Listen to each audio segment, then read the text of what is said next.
Hello Internet and welcome to my newest video. This video is going to be about laning phase for AD carry and support. It's going to try to help you just play better and do better specifically in the lane. Alright, so level 1 you'd usually be leashing your jungler, as this is a custom game we are not. But level 1 is specifically bot lane is all about reaching level 2 first.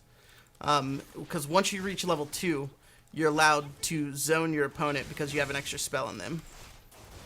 I'm playing Jinx versus Lucian. Lucian is pretty good with poking against Jinx. The only thing about it is Jinx has a way more massive auto attack range.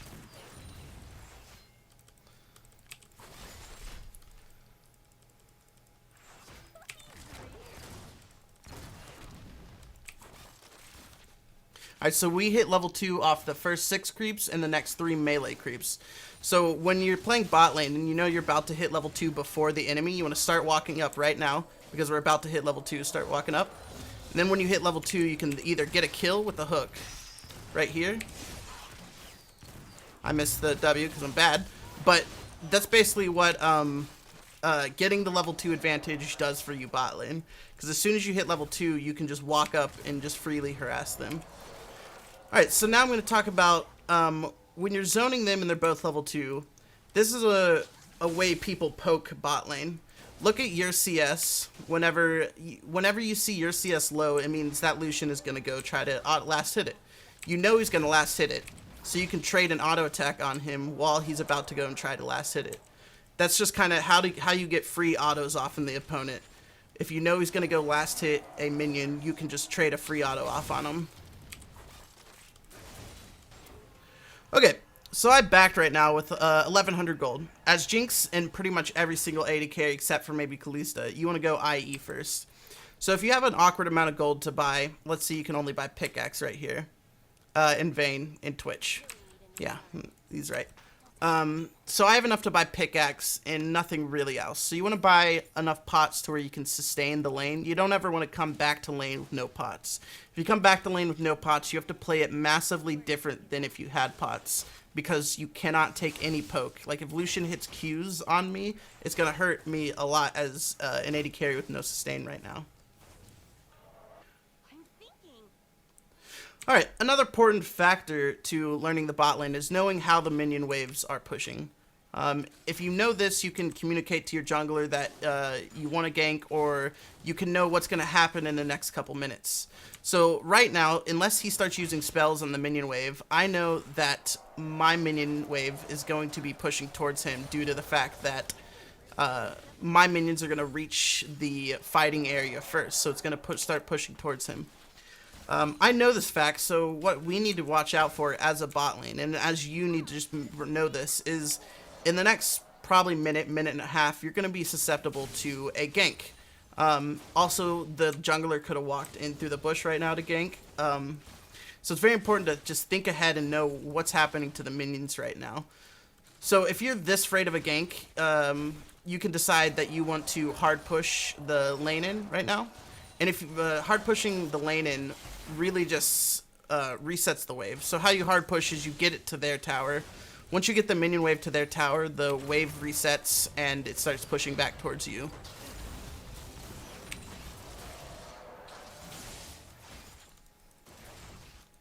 Alright, okay. Now in this situation, if you were pushed up and the minion wave's over here, and let's say they were freezing or something and you had nothing else to do, as bot lane, you don't ever want to like waste a lot of time, so you could come down here and farm golems if you wanted. This is a good source of gold that's pretty much generally always here unless your jungler makes its rounds. So this is always like a good thing to do, to go farm that. So one of the things you can do with champions with spells or skill shots is do a poke combo where you last hit and W. You can kill the minion that they think they're safe behind because they're standing behind the minion in order to dodge your skill shot. That's a combo that you can also do as a support too. If you're playing Thresh or Blitz and you know that minion's about to die, you can hook right as the minion dies and catch them off guard. Bot lane has the opportunity to stack advantages off of kills. So let's say we had a jungler in this custom game and the jungler decided to gank bot. and we happen to get a kill bot, and we are all relatively high health. So you have a couple options. If it's late enough in the game, like right now, you could decide to either take tower to get tower gold, which is a fantastic idea. But most of the time, if you ever get a kill bot lane, what you want to do is take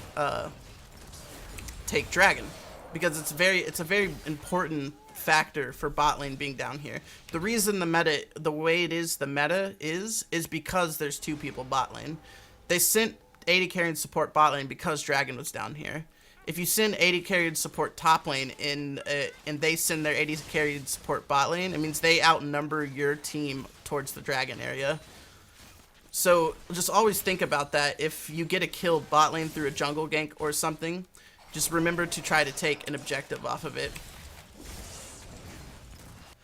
Alright, so one of the next things I'll be showing is how to spot a gank. This is rather an important skill because a lot of people just don't have the game sense to see it's coming, but it's rather easy to spot out to see a gank. And this is going to be a show like how to easily spot this out. So this was a VOD I was going over with a student of mine whom I was giving a lesson to. So they're playing Leona Graves versus Alistar Ashe. Alistar Ashe had been playing extremely passive the entirety of this lane. Like, it's 0-0-0 this lane, 8 minutes in. Just super, super passive the entire time, right?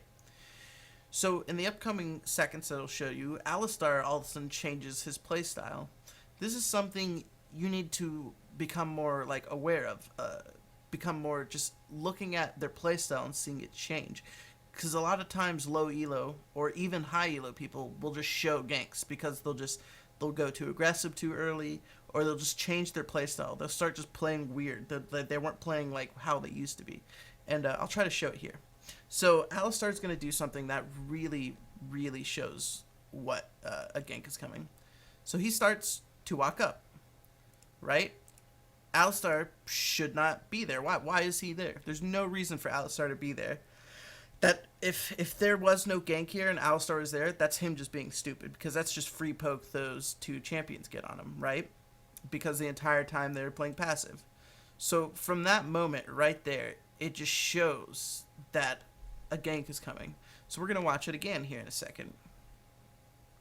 It's just very important to, once you can read a gank, you almost will never at least be surprised that you're getting ganked. So you see right here, look how aggressive he is right here. Like, this is 101 scream, I am gonna gank your ass. Unless he's dumb, like I said. But don't ever count on your opponent be dumb. Like, don't ever underestimate your opponent. This is Alistar going, I'm trying to make a play because you're getting ganked. So this is probably one of the more bigger aspects of laning phase, like knowing when you're about to get ganked and just getting a feeling for when you're about to get ganked. All right. One of the important factors for bot lane is looking at your matchups. If you have a matchup in the sense where they have a melee support and you have two range carries, one of the things you need to remember as positioning wise for bot lane is very important to try to position in a way where you two range can attack one of their champions and they can only attack one of your champions. So imagine there is a circle around Thresh and then there's a circle around me. Both of our circles are touching Blitz right now, as opposed to where their circle, since Blitz is a melee range, and Lucian, only one of their circles can touch Thresh right now, attack range-wise.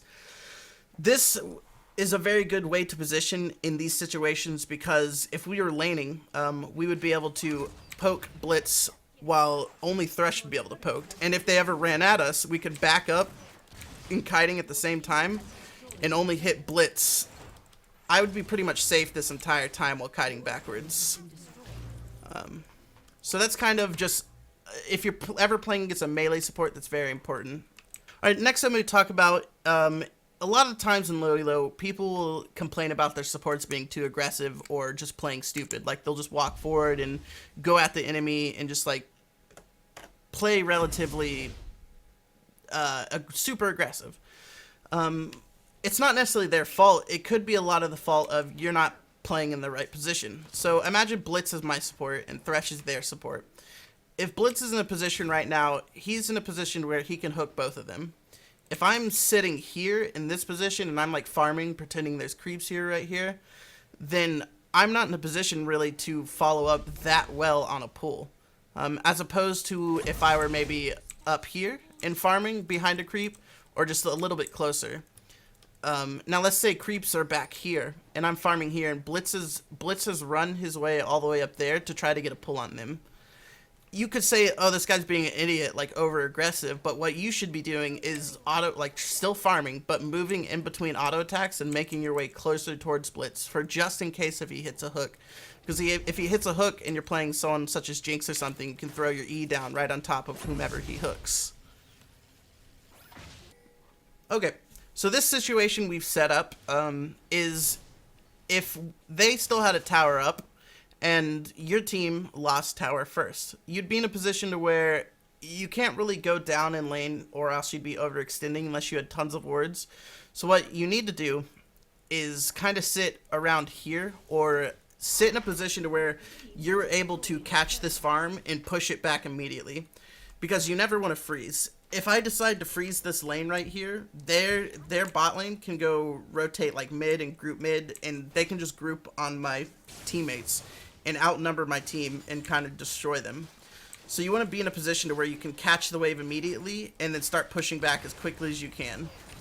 Coming to the end of this video about laning phase, at the end of the phase is really once you've taken their turret most of the time. If you take the turret especially early, like at like 12 minutes, then you'll continue to lane phase for a little bit.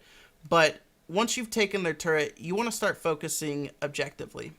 If the enemy mid turret has not yet gone down, you want to rotate, you want to push out bottom, then you want to rotate mid to go take mid turret to get more gold. You want to focus dragons, but basically after you've broken their tower, you want to just think objectively and think about what is the next goal here, because you don't want to sit in laning phase for 24 minutes, 25 minutes. You want to snowball the game and try to end it early.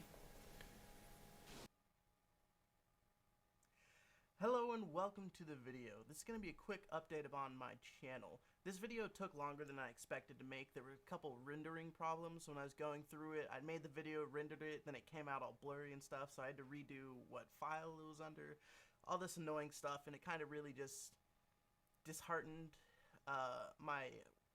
I should have gotten out this video a lot quicker. That definitely should have. But as for the channel, I'll continue to do my league coaching stuff, as I'll always do, because that stuff is probably what I enjoy the most on League. I'm going to start putting out more analytic videos, probably over professional games, so comment down below like any games you want to see, like TSM versus CLG, Korean games, Chinese games, any stuff like that, because I want to start doing that more often. I'm pretty decent at it. I did one last night during my live stream, and people said it went pretty well. But I think I want to start doing that, and also I'll put different games on this YouTube channel. I'll start playing other games with other people, do other commentaries. So if you want to see any specific other games, let me know, like CS:GO or really any type of games. So just let me know about that. And thanks for watching this video. Hopefully it was specifically helpful to you. It was more just a general basis of bot lane. I'm planning on doing more specific matchup bot lanes with gameplay of my play in ranked or other high-low players in ranked, just specific matchups so you can learn. I'll do maybe a tier list too of who's the best in bot lane right now. Start that sort of stuff. And as always, thanks for watching, guys. Thanks for coming back. Leave a like, comment, subscribe, share, all that good stuff down below, and I'll see you in the next video.